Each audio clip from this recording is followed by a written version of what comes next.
I know why you're married because you just look made for each other. 好土好甜啊！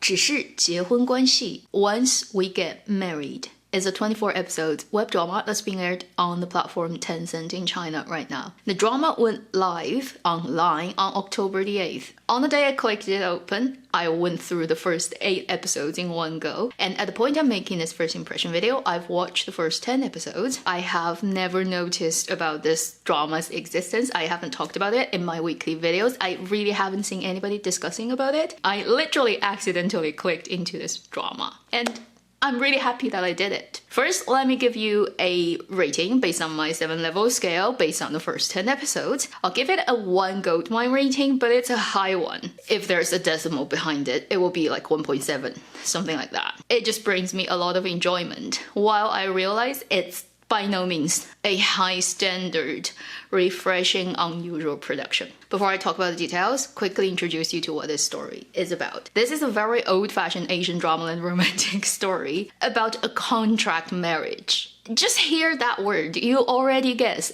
90% of the plot of this drama. We have a female lead character who is an aspired designer who wants to have her own brand of designer clothes, but because of certain things she runs into in life, she has to agree to a contractual marriage to a CEO who owns his own mall. Yeah, for a couple of months, so that both of them can get what they want. And as you expect, it's a romantic story, so they will have to get married first, and they don't really like each other when they got married, but then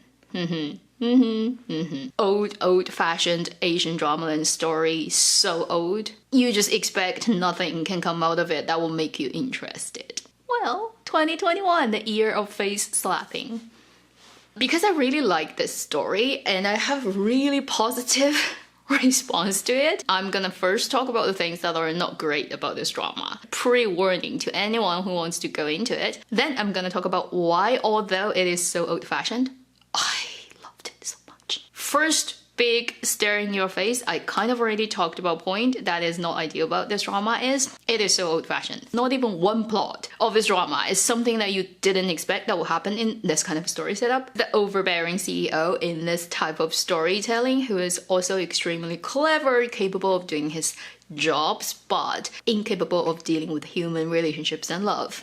How many times have we seen that? We have the female lead who is much sweeter, more like a human person in this kind of story, but she is financially not well doing and she needs help. Also very typical setup. You even have the classic female second who is pretty well educated, everything on par with the male lead, and they've actually known each other since childhood and she's always liked him. So typical. You even have the grandmother of the male lead who is the classic cute grandmother of a rich family who just naturally likes our female lead over the female second.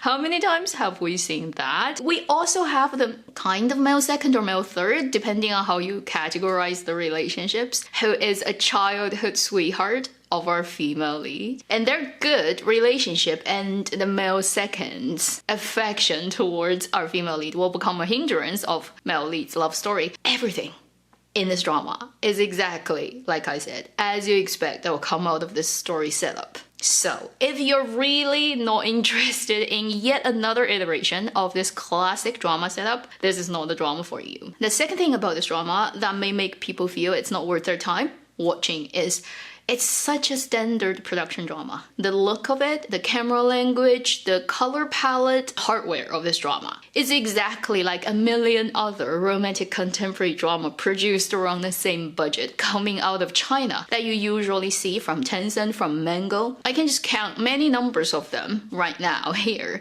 such as last year's Perfect Casual, such as the Zhou Yutong and Gong Jun's also Get Married First and Fall in Love Later drama, or even this year's Unforgettable Love. It's all the same look. There's literally zero refreshing thing about this drama. So if you're in the market for looking at the stuff that have some kind of flair of stylish looks or anything, this is not the drama.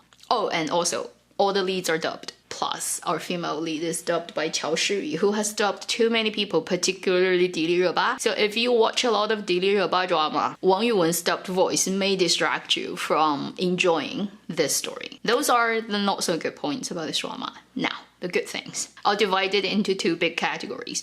First is the people, then it's the plot. On the people side, human side, the actor side. The reason I think this drama really worked is because they picked the right actors, particularly leads, because the supporting roles are very supporting in this drama. For this ancient, archaic story setup and character setup, both archetypical type of roles for the male and the female lead can be so miscast that it becomes extremely 油腻, crazy. We've seen a lot of very 油腻 performance from particularly the guy of the overbearing CEO type that just looks like they're impolite, they're not educated, they're borderlining sexual harassment actions all the time, that type of story. We've watched too much of that. And then they wouldn't really convince you as a successful businessman, a business owner, a CEO of just from appearance to what they do. Wouldn't make sense for them to have that position in this society and still lives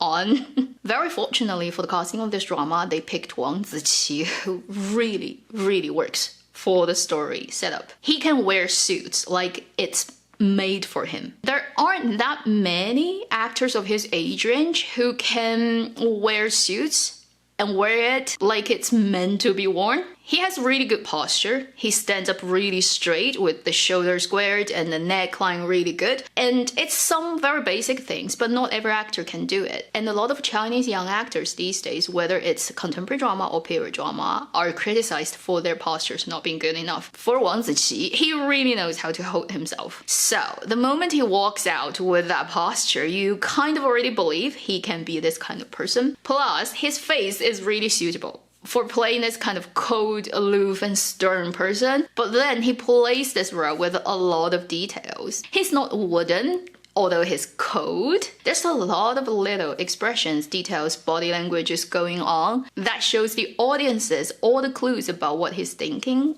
internal monologues, what kind of person he is. When I first discovered him earlier this year in the period drama, The Imperial Coroner, I thought I had such a positive response to it is mostly due to the story is well written. Now I have a contemporary drama, a new one, to do the comparison. I realized probably watching Imperial Coroner, I underestimated the actor's own charisma as a part of why I like the character and the drama. I really thought it's because of how well the character is written that I really appreciated his presence on screen. But now, with that taken away, with the absolutely disastrous, potentially kind of character setup, he still plays it to the point where I really appreciate his presence. And now I realize, I definitely underestimated his personal charisma as an actor. I am so happy I discovered this drama. As for our female lead character, played by Wang Yuwen, I first noticed her in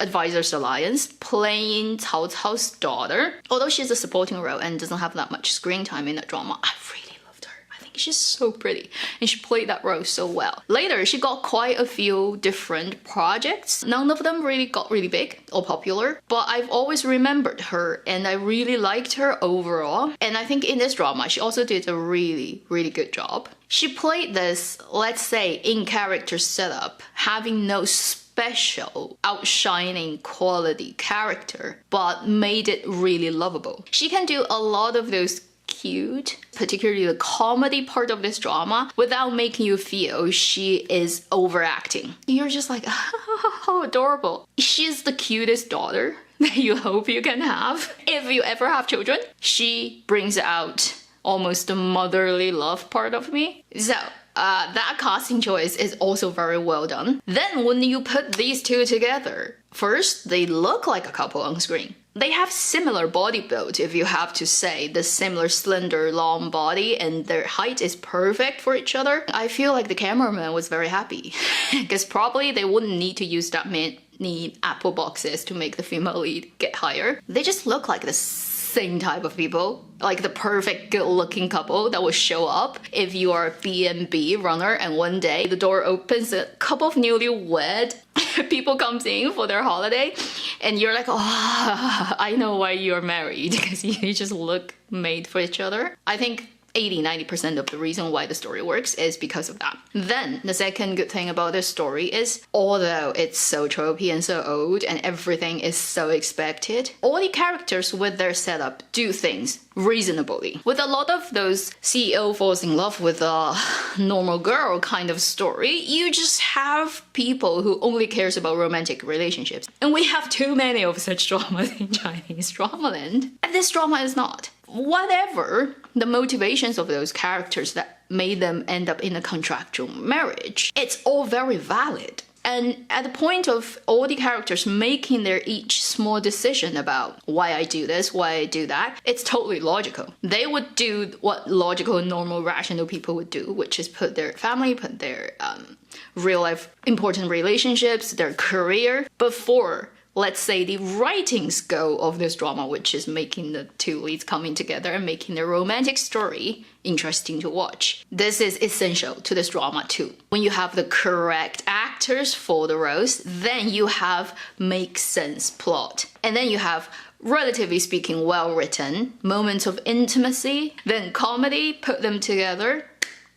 It makes it really enjoyable. Plus, a tiny thing is it has a side couple who I wouldn't say the second leads, they're kind of the third leads, a friend of our male lead and his love story on the side with a girl that he wants to get, which is also actually quite funny. You don't feel it's a waste of time, so that I will give to the scriptwriters. Often you see in this type of drama, you have a side subplot that is purely there to just fill in the gaps of episodes count. But when they show up, you don't feel you are being treated disrespectfully as audiences. You would actually laugh at the super comedic moments of their relationship too. So I would recommend this drama to people who want to get a good laugh, who want to look at two very perfectly fitting actors and actresses on screen as a couple, playing this old, ancient, archaic Asian dramaland plot, and littered with rather sweet and 上头 moments, which means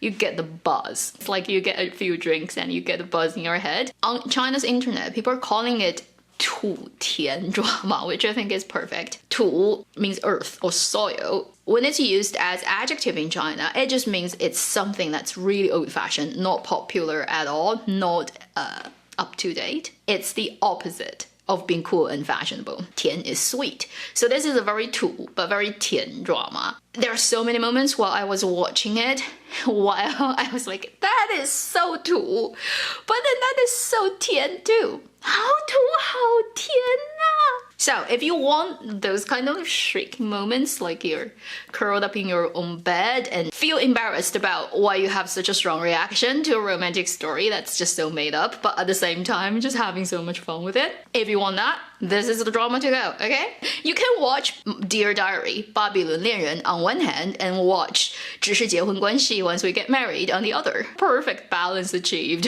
of the romantic comedy that you need in your life. That will be the end of this first impression video from Avenue X on the drama 只是结婚关系. Thank you for watching Avenue X. I'll see you in my next video. Meanwhile, live long and happy drama watching.